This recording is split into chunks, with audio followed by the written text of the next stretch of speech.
Kapolda Sulsel buka turnamen domino antar jurnalis. Memeriahkan HUT Bayangkara ke-78, Polda Sulsel menggelar turnamen domino antar jurnalis di Red Corner Jalan Yusuf Daeng Ngawing, Kota Makassar, Sabtu, 29 Juni 2024. Pada turnamen ini Kapolda Sulsel hadir Irjen Pol Andi Rian R. Jajadi, S.I.K. M.H., Dirkrimsus dan Dirnarkoba Polda Sulsel serta ratusan jurnalis di daerah ini. Turnamen domino antar jurnalis ini menuju Kapolda Cup Juli tahun 2024 mendatang.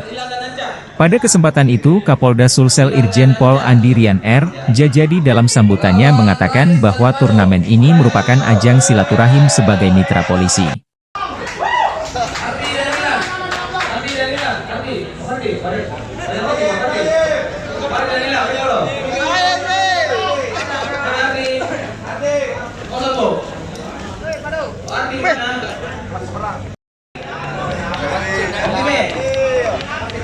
Makan nih. Yang junior mengalah ya. Yang dulu mulai nanti tunggu apa baru mulai. Gimana? Cerita dulu kenalan.